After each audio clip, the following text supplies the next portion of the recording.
நீதிமன்றம் விசித்திரம் நிறைந்த பல வழக்குகளை சந்தித்திருக்கிறது. புதுமையான மனிதர்களை கண்டிருக்கிறது. ஆனால் இந்த வழக்கு விசித்திரமும் அல்ல, வழக்காடும் நானும் புதுமையான மனிதன் அல்ல. வாழ்க்கை பாதையிலே சர்வசாதாரணமாக தென்படக்கூடிய ஒரு ஜீவன் தான் நான். கோவிலிலே குழப்பம் விளைவித்தேன், பூசாரியை தாக்கினேன், குற்றம் சாட்டப்பட்டிருக்கிறேன். இப்படியெல்லாம் நீங்கள் எதிர்பார்ப்பீர்கள் நான் இதையெல்லாம் மறுக்கப் போகிறேன் என்று. இல்லை, நிச்சயமாக இல்லை. கோவிலிலே குழப்பம் விளைவித்தேன். கோவில் கூடாது என்பதற்காக அல்ல, கோவில் கொடியவரின் கூடாரமாய் இருக்கக்கூடாது என்பதற்காக. பூசாரியை தாக்கினேன், அவன் பக்தன் என்பதற்காக அல்ல, பக்தி பகல் வேஷமாய் ஆகிவிட்டதை கண்டிப்பதற்காக. உனக்கேன் இவ்வளவு அக்கறை? உலகத்தில் யாருக்கும் இல்லாத அக்கறை என்று கேட்பீர்கள். நானே பாதிக்கப்பட்டேன், நேரடியாக பாதிக்கப்பட்டேன். சுயநலம் என்பீர்கள். என் சுயநலத்திலே பொதுநலமும் கலந்திருக்கிறது. ஆகாரத்திற்காக அழுக்கை சாப்பிட்டு தடாகத்தை சுத்தப்படுத்துகிறதே மீன். அதை போல என்னை குற்றவாளி என்கிறார்களே, இந்த குற்றவாளியின் வாழ்க்கை பாதையிலே கொஞ்ச தூரம் பின்னோக்கி நடந்து பார்த்தால் அவன் கடந்து வந்துள்ள காட்டார்கள் எவ்வளவு என்று கணக்கு பார்க்க முடியும். ஆட்டொலிக்கும் குயில்கள் இல்லை என் பாதையில், படம் எடுக்கும் பாம்புகள் நெளிந்திருக்கின்றன. தென்றலை தீண்டியதில்லை, நான் தீயை தாண்டி இருக்கிறேன். கேளுங்கள் என் கதையை. தீர்ப்பு எழுதுவதற்கு முன் தயவு செய்து கேளுங்கள்.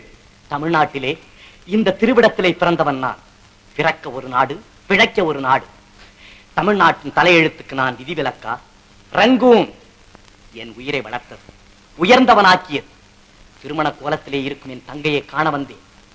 மோசடி வழக்கிலே ஈடுபட்டு குற்றவாளி குண்டிலே உங்கள் முன்னால் நிற்கிறாளே, இதோ இந்த ஜாலக்காரி ஜாலி. இவள் வலையிலே வீழ்ந்தவர்களில் நானும் ஒருவன். பணப்பெட்டியை பறிகொடுத்தேன், பசியால் திரிந்தேன், மெலிந்தேன், கடைசியில் பைத்தியமாக மாறினேன். காண வந்த தங்கையை கண்டேன், கண்ணற்ற ஓவியமாக. ஆம், கைம்பெண்ணாக. தங்கையின் பெயரோ கல்யாணி, மங்களமான பெயர். ஆனால் கழுத்திலோ மாங்கல்யம் இல்லை. செழித்து வாழ்ந்த குடும்பம் சீரழிந்து விட்டது. கையிலே பிள்ளை, கண்ணிலே நீர்.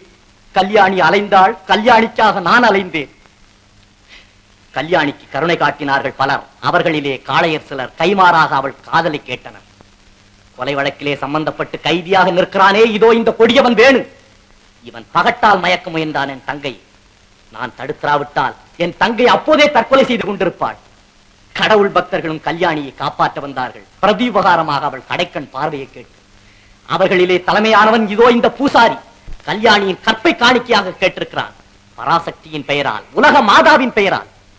கல்யாணி உலகத்தில் புழுவாக துடித்தபடியாவது உயிரோடு இருந்திருப்பாள். அவளை தற்கொலை செய்து கொள்ள தூண்டியது இந்த பூசாரிதான். தன் குழந்தையை இந்த இரக்கமற்ற உலகத்திலே விட்டு செல்ல அவள் விரும்பவில்லை. ஆதரவிட்டு தன் குழந்தை துடித்து சாவதை அவள் விரும்பவில்லை. அவளை கொண்டு விட்டாள். விருப்பமானவர்களை கொல்வது விந்தையல்ல. உலக உத்தமர் காந்தி, அகிம்சா மூர்த்தி, ஜீவகாருண்ய சீலர் அவரே நோயால் துடித்துக் கொண்டிருந்த கண்டுக்குட்டியை கொண்டுவிடச் சொல்லி இருக்கிறார். அது கஷ்டமுறுவதை காண சகிக்காமல் அதே முறையைத்தான் கையாண்டிருக்கிறாள் கல்யாணி. இது எப்படி குற்றமாகும்? வெளிநாட்டிலிருந்து திரும்பிய ஒரு தமிழனுக்கு வாழ வழி இல்லை. தமிழ்நாட்டிலே பிறந்த ஒரு பெண்ணுக்கு வாழ்வதற்கு பாதுகாப்பில்லை. என் தங்கை மட்டும் கொஞ்சம் விட்டு கொடுத்திருந்தான். கோடீஸ்வரன் வீட்டு பள்ளி அறையிலே ஒரு நாள், மானத்தை விலை கூறியிருந்தால் மாளிகை வாசியின் மடியிலே ஒரு நாள். இப்படி ஓட்டியிருக்கலாம் நாட்களை. இதைத்தானா இந்த நீதிமன்றம் விரும்புகிறது? பகட்டி என் தங்கையை விரட்டியது. பயந்து ஓடினாள். பணம் என் தங்கையை துரத்தியது. மீண்டு ஓடினாள். பக்தி என் தங்கையை பயமுறுத்தியது. ஓடினாள், ஓடினாள், வாழ்க்கையின் ஓரத்திற்கே ஓடினாள். அந்த ஓட்டத்தை தடுத்திருக்க வேண்டும், வாட்டத்தை போக்கியிருக்க வேண்டும் என்று சட்டத்தை நீட்டுவோர் செய்தார்களா? வாழ விட்டார்களா என் கல்யாணியை? குற்றவாளி யார் வழக்கிற்கோ வக்கீலாக மாறுகிறான். இல்லை, யார் வழக்குக்கும் இல்லை. அதுவும் என் வழக்குதான், என் தங்கையின் வழக்கு. தங்கையின் மானத்தை அழிக்க எண்ணிய மாபாவிக்கு புத்தி புகட்ட அண்ணன் ஓடுவதிலே என்ன தவறு? கல்யாணி தற்கொலை செய்து கொள்ள முயன்றது ஒரு குற்றம், குழந்தையை கொன்றது ஒரு குற்றம், நான் பூசாரியை தாக்கியது ஒரு குற்றம். இத்தனை குற்றங்களுக்கும் காரணம் யார்? யார் யார் காரணம்? கல்யாணியை கஞ்சிக்கு வழி இல்லாதவளாக அலைய விட்டது யார் குற்றம்? விதியின் குற்றமா அல்லது விதியை சொல்லி வயிறு வளர்க்கு வீணர்கள் குற்றமா? பணம் பறிக்கும் கொள்ளை கூட்டத்தை வளர விட்டது யார் குற்றம்? பஞ்சத்தின் குற்றமா அல்லது பஞ்சத்தை மஞ்சத்திற்கு வரவழைத்த வஞ்சகர்களின் குற்றமா?